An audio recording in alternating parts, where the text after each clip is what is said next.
Hello, everybody, and welcome to another episode of the E&E Style Showcase. I'm your host, Jonny Wimbush, and I have with me tonight someone I consider a dear friend of mine, Mr. Felix Andino. This guy is a recording artist, producer.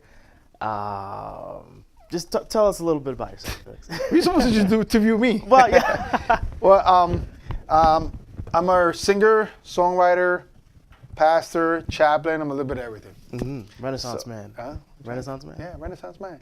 Yeah. So I know you specifically from the House of Judah, Yes. which you've been frequenting now. Which I'm the only Spanish guy in, which is pretty cool.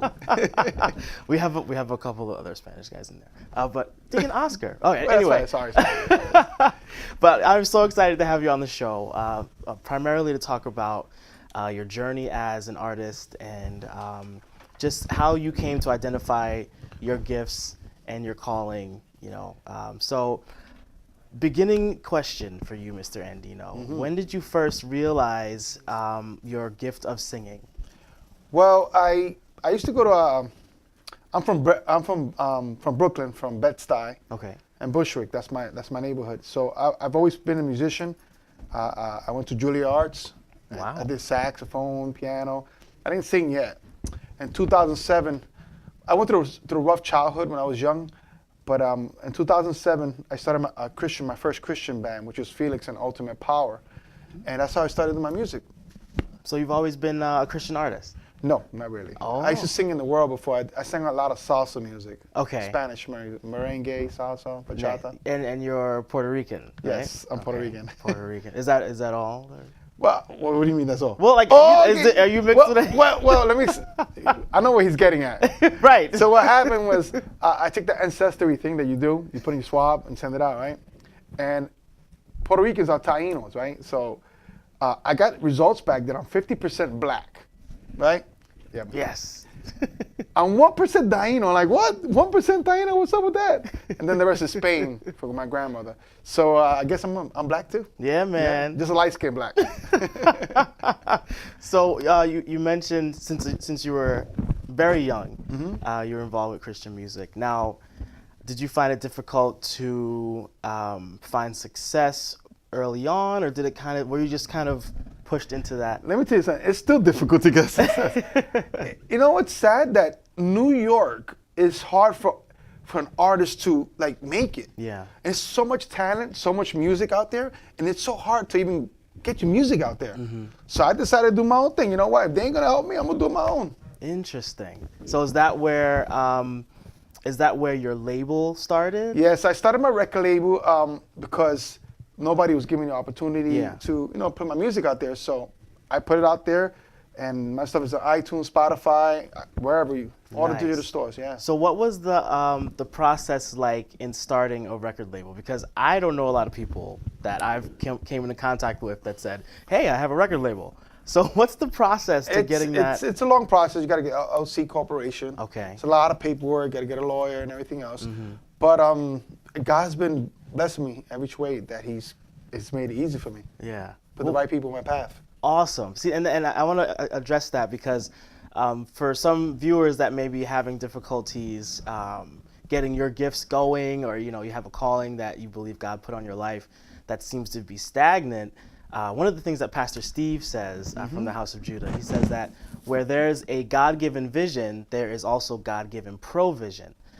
So where exactly did you find that provision being supplied for you? What do you mean? What kind of sense? Well, in the sense of, like you mentioned that with the label, you needed a lawyer and things like that, but there were people that were there to help you. Yes. See, what happens is God puts people in your path to help you. Sometimes we lose faith. We're human, Yeah. We're like, I'm about to give up. Nobody wants to listen to me. You got to keep pushing and pushing and pushing. And watch, God will put this. It's like a puzzle. He puts it together, puts the right people in your path. And he's put people in my path that has blessed me. Nice. Now, did you ever experience a time when you were kind of, for lack of a better term, hitting your head against the wall and trying to do things your way? I'm still going through it. What happens is that we need to forget the key thing behind this is putting God first. You put God first, God will make a way. Right. Sometimes we're selfish. We want to do it our way. You know, it's my way. I got to do mine. Sometimes you got to sit back and just chill and say, God, what do you want me to do? You know, you can't leave everything to God either. But you got to say, God, what do you want me to do first? Right. How do you want me to attack it? So where do you get that? Where do you find that balance? Like, when do you realize it's time to move? Can you give us like an example? I'll give you an example. I came from a very rough childhood. I was abandoned when I was 14 years old. My mother was on drugs. I lived on the streets. I was homeless for 3 years. Wow. I put myself through high school, put myself through college.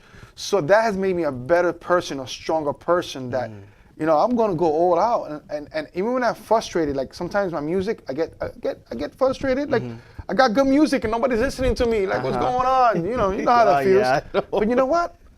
Listen, I was interviewed by Liz Black. Liz Black is from WBLS? Yeah, no, from Hezekiah Walker's radio station. And she told me, Felix, I was listening to your music. She said, your music is not for radio. I said, no, it's not. I said, my music is to touch people. Yeah. That people going through stuff that can get touched. And, you know, it's not about being famous. If God opens the door, amen. But the Christian market is just as bad as the regular music industry. Interesting. Exactly. There's nothing changing. Right. You got to know somebody. You got to have money. Right. That's the way it is. And it's sad that so much talent in New York.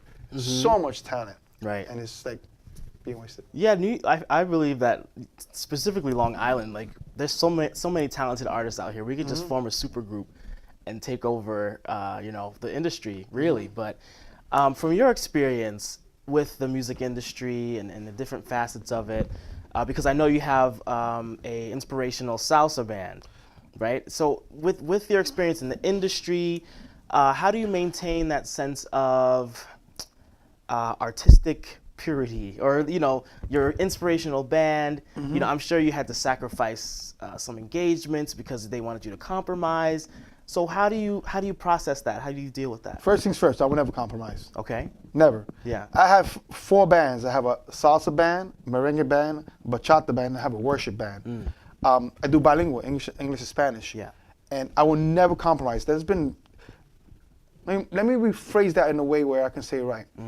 I will never not show that I'm a Christian, that I love God. Yeah. I've sang in places where Christians, like, what are you doing there? So, like, for instance, I'll give you a sample. The Puerto Rican Parade, they have a festival called 116 Festival. Okay. My band has been there 4 times, the only Christian salsa band to go up there. Wow. And people love it.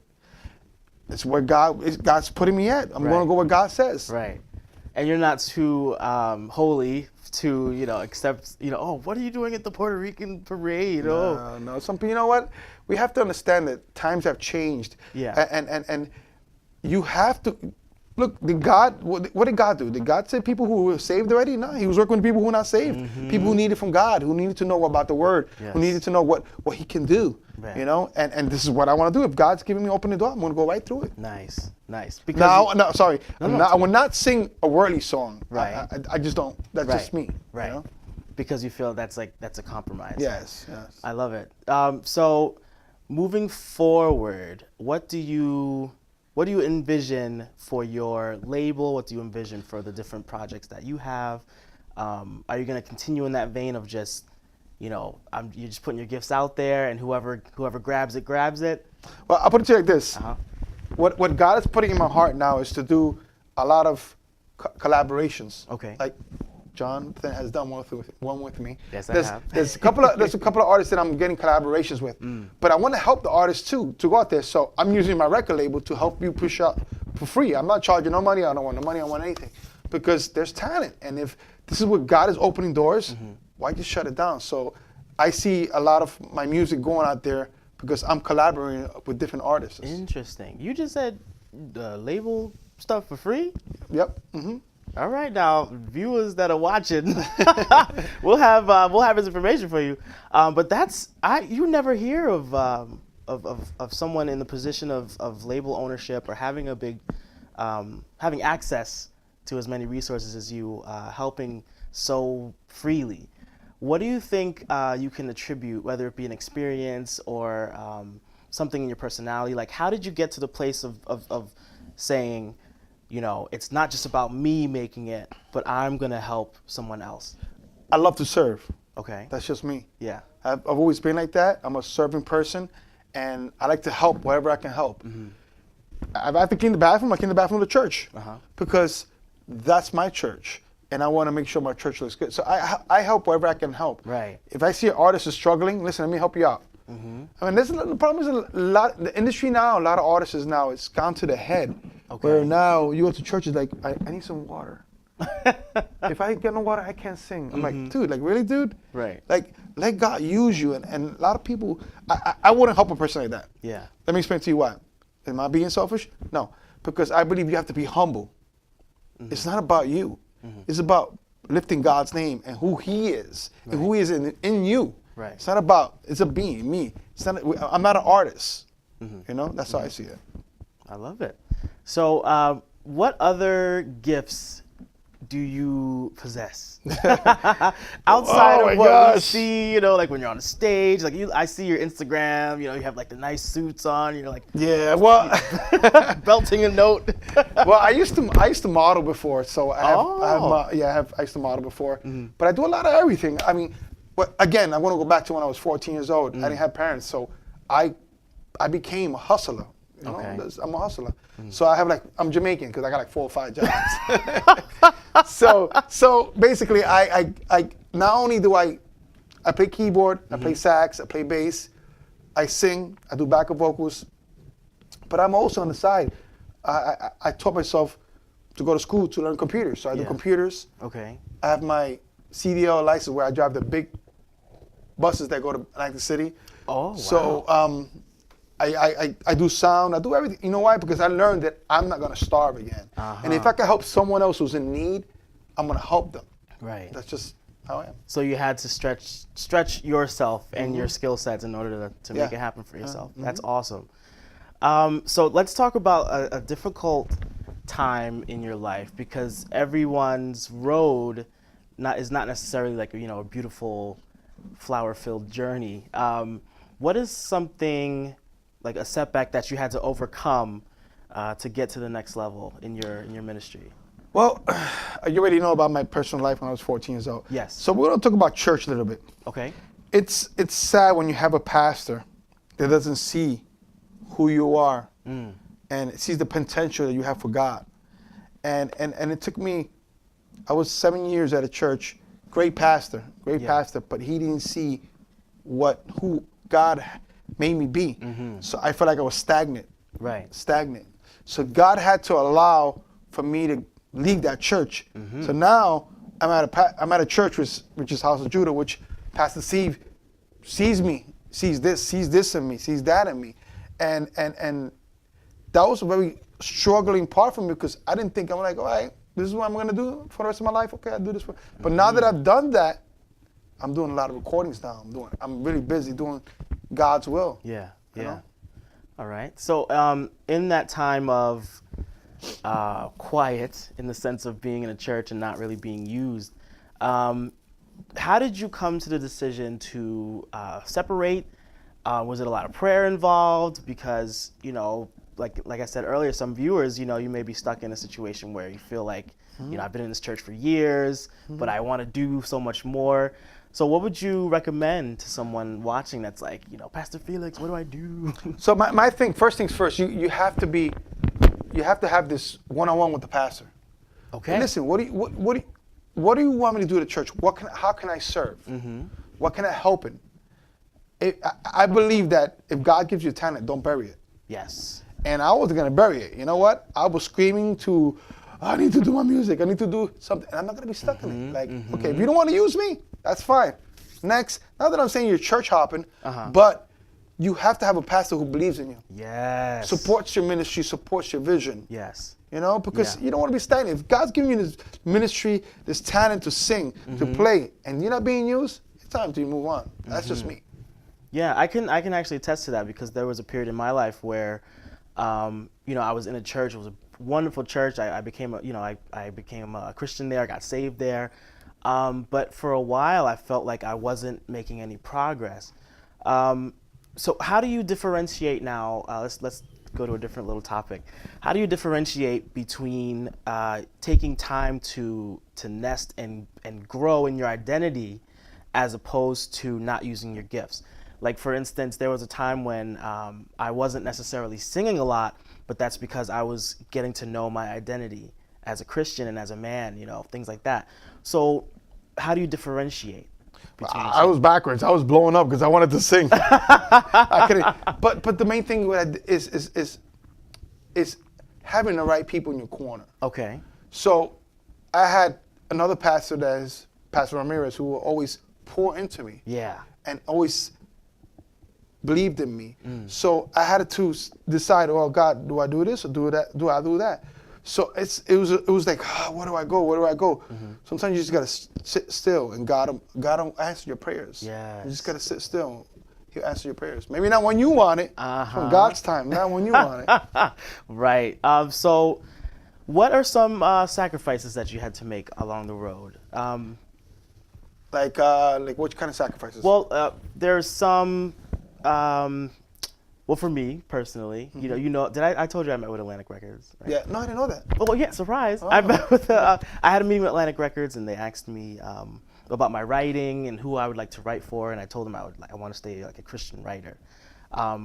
So I had the opportunity to say, yeah, I'll write for Chris Brown or whatever. But I didn't, in myself, I knew that wasn't the direction that I needed to go.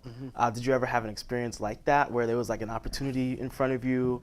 Yeah. How hard was it to really? Nah, it wasn't. say no? It wasn't hard for me because I knew once you planted and you know what God is in your life, you're gonna say, "Look, listen, buddy, I'm sorry. Yeah. I might look like a lot of money, but I'm not that kind of person." My bachata band. I have a bachata band. Yes. Bachata is from Dominican Republic. Puerto Ricans don't sing that. Oh. I'm like the only Puerto Rican singing that kind of music. Well, now it's changed now. More Puerto Ricans came out. But at the time, I was doing Christian bachata. I got offered to sing at a big concert they were doing. They said, listen, we'll pay you 10 grand to sing, but you got to sing this type of music. Oh, okay. And I was like, listen, you can take the money because I'm not going to do it. Right. It's just me. Yeah. God has done so much for my life for me to just turn my back and say, listen. And I'm not being a person that, religious person. No, what God has done for me in my life, I can't go back on my God. Listen, either you accept me for who I am or don't use me at all. Interesting. So let's talk about your social media. Where can folks find your music? I know you post a lot of inspirational messages with your pictures. You're driving a car. It's out of control. But where can people find you? Okay, so all you have to do is type in Felix Andino. Last name is Andino. I'm all over. Just Google it. It'll take you there. Or you can go to felixandino.com and all my websites, Instagram, Facebook, everything's there. Nice. So a couple more questions that we have time for. In terms of identity, right? I know I keep echoing this point, but for people that have a dream, how important would you say knowing who you are in God is to in fulfilling in reaching your full potential as an artist? Again, the what I say is this.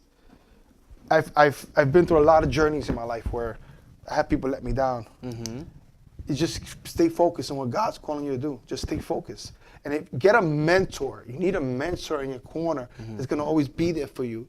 Even if it's not your pastor, find somebody else who's a mentor who can be there for you. Right. That's the most thing. Right. You have a mentor, you're going to be all right. But if you do it alone, you're going to get lost. Yeah, that's true. Never do it alone. Yes, and I heard someone say if you're the smartest person in the room, it's time to get out of the room. Yeah. That's awesome. Well, thank you for being on the show tonight. Thank you. And do you have any projects coming out soon? I know you just released one with me. I need film with him. What else? What else do you have? No, I see. I don't do albums anymore. What people do is do singles. Yeah. So what I do is I do a single like every month. I got a single that comes out. Okay. So I got a little bit of Christian merengue, Christian salsa, worship, Spanish worship. Like I did Phil Thompson's song "My Worship." Yes. I did it in Spanish. So, interesting. Yeah. I think some of the songs. I'm going to work on Waymaker now, doing it in Spanish also. Okay. So do a little bit of everything. That's a beautiful thing. So moving forward, you have a new church home now. Yes. You've come a long way in your personal life. Which is Black Power. I love it. You know what it is? Because they're real. This church is like so real. Like Pastor Steve is real. And it's a real church that you feel love there. And you know what? I just love it. Mm-hmm. And you're able to use your gifts. Yes, right? definitely. Yes. I feel like that's such an important thing to get as a Christian or as someone who has gifts. Can I add something real quick? So it's like if God is allowing people to come to your church to have this talent, that talent, why not use it? Mm-hmm. Why be a pastor is going to say, you know what, let him sit 6 months, let me see what he's all about. No, if you know you got a vision connected with God, you're going to know what's up with that person. Yes. So why am I going to have a person sit down when I could, listen, this guy does contracting, can you help me out? This guy does singing, can you help me out? Bass player. Just use the people. Why? We're not here to just sit down and do nothing. Right. Right. And the effects of that sometimes can be more damaging to the person than actually a benefit. Yeah. So if you could encourage someone now, I'm going to ask you to put on your pastor hat now. Okay. So somebody that's watching, they've seen the interview, they want to know what to do next. Somebody that's either stuck or they have a dream, they have a vision, they say, oh, but Pastor Felix, I've been church hurt. I want you to minister to them. Just I can relate to that. I was church hurt myself also. The key thing that I see is always put God first. How do I put God first? Well, don't leave everything to God either. You have to put your part too. And find a church where you're going to feel this is home. Like, it took a while for me to find a home. I had a pastor friend, Ramirez. They're in Pennsylvania. I didn't want to go out there. That's too far. Yeah. I live in Long Island. I'm like, God, so you have to be patient. Okay. Patience is the first thing you need to have because it's in God's time. It's not in our time. Sometimes God holds you back. It's like a car accident. Sometimes like a squirrel comes and you stop. And then I'm like, why that squirrel cross in front of me? And what about this guy came and ate the stop sign? You could have got hit. And that would have been. So there's a reason why God does things. You have to wait on God's time. Yes. Put God first. And if you're not happy there, find another church. Listen, let them call you church hopper. You need to find where God wants you to be at. Nice. And if you feel like you're stuck, don't get stuck. Get out of there. Get out. Okay. I'm not going to be there because I want to be famous or because let's say I'm in a church where a lot of singers go to or it's a big known church. And I want to, listen, if you're not being fed and you're not being mentored, it's time for you to get out. Yeah. It's not about the talent. It's about what God, you representing God and what God could do for you. That's awesome. Well, brother, it's been an awesome time having you on the E&E Style Showcase. Thank you all for watching. And once again, you can Google Felix Andino and find his information in social media. Thank you for watching. We hope you were blessed. And that's our show. Thank you.